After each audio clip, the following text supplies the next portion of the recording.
Hi, welcome to ആൻഡ്രൻ channel.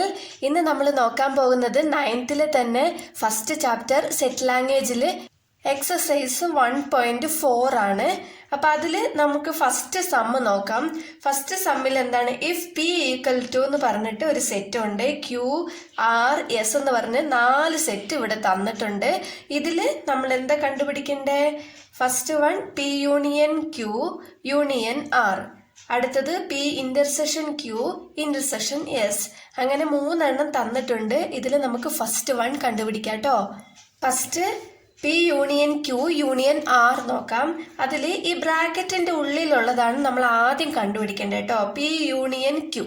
P union Q എന്ന് പറയുന്നത് എല്ലാവർക്കും അറിയാം. എന്താണ്? പിയിലും ക്യൂലുമാണ് നമ്മൾ നോക്കേണ്ടത്. രണ്ടും ഒരുപോലെ ചേർത്ത് എഴുതിയാൽ മതി. അതാണ് പി യൂണിയൻ ക്യൂ. ഓക്കെ, ഇപ്പൊ ഫസ്റ്റ് പിയിൽ നമുക്ക് എഴുതാം. പിയിൽ എന്താണ്? 1 2 5 7 9 യൂണിയൻ. അടുത്തത് ക്യൂ. ക്യൂവിൽ എന്താണ്? 2 3 5 9 11. അപ്പോൾ ഇതിന്റെ ആൻസർ എങ്ങനെയാ വരുന്നത്? 1 ഉണ്ടല്ലേ, 1 എഴുതാം. 2 ഉണ്ട്, 2 എഴുതാം. 3 ഇതിലുണ്ടോ? ഇതിലുണ്ട് അല്ലേ, അപ്പൊ 3 എഴുതാം. റിപ്പീറ്റ് ആയിട്ട് ഒരു നമ്പർ നമ്മൾ എഴുതാൻ പാടില്ല, അത്രേ ഉള്ളൂ. ബാക്കിയുള്ളത് അതുപോലെ തന്നെ എടുത്ത് എഴുതാം കേട്ടോ. ഇപ്പൊ 1 2 3 4 ഉണ്ടോ? 4 ഇല്ല. 5 ഉണ്ട്, 5 ഇതിലും ഉണ്ട് ഇതിലും ഉണ്ട്. ഏതെങ്കിലും ഒരെണ്ണം എടുത്ത് എഴുതിയാൽ മതി. 6 ഉണ്ടോ? 6 ഇല്ല. 7 ഉണ്ട്, 8 ഇല്ല. 9 ഉണ്ട്, 10 ഇല്ല. 11 ഉണ്ട് അല്ലേ. 3 നമ്പറേ ഉള്ളൂ. 1 2 3 5 7 9 11. അപ്പോൾ പി യൂണിയൻ ക്യൂ നമ്മൾ കണ്ടുപിടിച്ചു. ഇനി അടുത്തത് എന്താണ്? P union Q union R. ഇപ്പൊ P union Q union R. ഇപ്പൊ പി യൂണിയൻ ക്യൂ നമ്മൾ ഓൾറെഡി കണ്ടുപിടിച്ചില്ലേ, ഇതിലാണ് നമ്മൾ നോക്കേണ്ടത് കേട്ടോ. ഇനി ആർ എന്താണ് ഇവിടെ? 3 4 5 7 9 അല്ലേ. അപ്പൊ ഫസ്റ്റ് എഴുതാം. പി യൂണിയൻ ക്യൂ എന്താണ് കണ്ടുപിടിച്ചത്? 1 2 3 5 7 9 11 യൂണിയൻ ആർ. ആർ എന്താണ്? 3 4 5 7 9. യൂണിയൻ ആയതുകൊണ്ട് സിമ്പിൾ ആണല്ലേ, ചേർത്ത് അങ്ങ് എഴുതിയാൽ മതി അല്ലേ. ഈക്വൽ ടു 1 2 3 4 ഇവിടെ ഉണ്ട്. 4 5 6 ഇല്ല അല്ലേ. പിന്നെ 7 8 ഇല്ല അല്ലേ. 9 11. ഇത്രയേ ഉള്ളൂ. അപ്പൊ ഇതാണ് p union Q union r. ഇത്രേ ഉള്ളൂ. നെക്സ്റ്റ് സെക്കൻഡ് വൺ ആണ്. ഇതില് p intersection Q intersection s ആണ്. ഇന്റർസെക്ഷൻ ആണ് നമ്മളിവിടെ കണ്ടുപിടിക്കേണ്ടത്. ഇന്റർസെക്ഷൻ എന്താന്ന് പറഞ്ഞാൽ അറിയാലോ അല്ലേ. പൊതുവായിട്ടുള്ളത് എടുത്തെഴുതണം. അപ്പൊ ഫസ്റ്റ് ബ്രാക്കറ്റിലുള്ളത് എഴുതാം. P intersection q equal to p എന്താണ് നമുക്ക് തന്നിട്ടുള്ളത്? ഞാൻ ഇവിടെ എടുത്തെഴുതാം കേട്ടോ. 1 2 5 7 9 ഇതാണ് പി. ഇന്റർസെക്ഷൻ ക്യൂ എന്താണ്? 2 3 5 9 11. അപ്പൊ ഇതില് രണ്ടിലും പൊതുവായിട്ടുള്ളതാണ് നമ്മൾ എടുത്തെഴുതേണ്ടത്. രണ്ടിലും ഉണ്ടാവണം.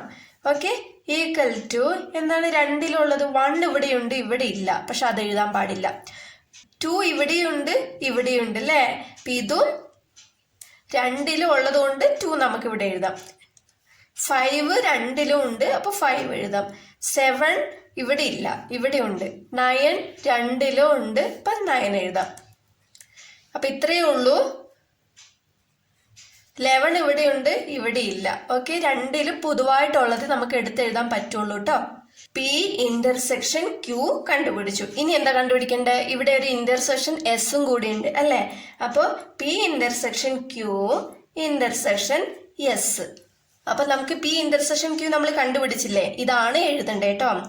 അപ്പൊ ആദ്യം 2 5 9 ഇന്റർസെക്ഷൻ എസ്. എസ് എന്താണെന്ന് എഴുതാം. 2 3 4 5 8 ഇതാണ് എസ്. അപ്പൊ രണ്ടിലും പൊതുവായിട്ടുള്ളത് ഏതാ? ഈക്വൽ ടു ഇവിടെ 2 ഉണ്ട്, ഇവിടെയും 2 ഉണ്ട് അല്ലേ. 2 പൊതുവാണ്. അടുത്ത് 5 ഇവിടെയുണ്ട്, ഇവിടെയുണ്ട്. 5 9 ഇവിടെയുണ്ട്, പക്ഷെ ഇവിടെ ഇല്ല. അപ്പൊ 9 എഴുതാൻ പാടില്ല. അപ്പൊ 2 and 5 ആണ് നമുക്ക് കിട്ടിയിരിക്കുന്നത് കേട്ടോ. അപ്പം ഇത്രയേ ഉള്ളൂ. P intersection Q intersection s, ഇത്രയേ ഉള്ളൂ കേട്ടോ. Next third one, q intersection s intersection r. ഇതും ഇന്റർസെക്ഷൻ ആണ് കണ്ടുപിടിക്കേണ്ടത്. ഫസ്റ്റ് ബ്രാക്കറ്റിലുള്ളത് നോക്കാം. Q intersection s, first q ആണ് എഴുതേണ്ടത് കേട്ടോ. ക്യൂ എന്താണ്? 2 3 5 9 11. അടുത്ത ഇന്റർസെക്ഷൻ എസ് എന്താണ്? 2 3 4 5 8. ഓക്കെ, അപ്പൊ ഇന്റർസെക്ഷൻ രണ്ടിലും പൊതുവായിട്ടുള്ളത് ഏതാ? 2 ഇതിൽ രണ്ടിലും ഉണ്ട്, അപ്പൊ 2 എഴുതാം. 3 ഇതിൽ രണ്ടിലും ഉണ്ട്, അപ്പൊ 3യും എഴുതാം. അടുത്ത് 5 രണ്ടിലും ഉണ്ട്, 5 എഴുതാം. 9 ഇല്ല, 11 ഇല്ല, 8ഉം രണ്ടിലില്ല. ഇത്രയേ ഉള്ളൂ കേട്ടോ. അപ്പോൾ ക്യൂ ഇന്റർസെക്ഷൻ എസ് നമ്മൾ കണ്ടുപിടിച്ചു. ഇനി അടുത്തത് എന്താണ്? Q intersection s intersection r. അപ്പൊ ഇവിടെ നമ്മൾ ക്യൂ ഇന്റർസെക്ഷൻ എസ് കണ്ടുപിടിച്ചില്ലേ, ഇതാണ് നമ്മൾ ഇവിടെ എഴുതേണ്ടത് കേട്ടോ. 2, 3, 5 ഇന്റർസെക്ഷൻ ആർ എന്താണ്? 3, 4, 5, 7, 9. ഇതാണ് ആറ്. അപ്പൊ രണ്ടിലും പൊതുവായിട്ടുള്ളത് ഏതാ? 2 ഇവിടെ ഉണ്ട്, പക്ഷെ ഇവിടെ ഇല്ല. 3 ഇവിടെയുണ്ട്, ഇവിടെയുണ്ട്, അപ്പൊ 3. അടുത്ത 5 ഇവിടെയുണ്ട്, ഇവിടെയുണ്ട്, 3, 5. ഇത്രയും നമുക്ക് കിട്ടിയിട്ടുള്ളൂ കേട്ടോ. ബാക്കിയൊക്കെ 7, 9 ഒക്കെ ഇവിടെ ഉള്ളൂ, ഇവിടെ ഇല്ല. അതുകൊണ്ട് ഇത്രയേ ഉള്ളൂ. അപ്പൊ q intersection s intersection r നമുക്ക് എത്ര കിട്ടിയേ? 3, 5. ഫസ്റ്റ് ക്വസ്റ്റ്യൻ കഴിഞ്ഞു കേട്ടോ. ഇനി അടുത്തത് നമുക്ക് അടുത്ത വീഡിയോയിൽ നോക്കാം. Thank you.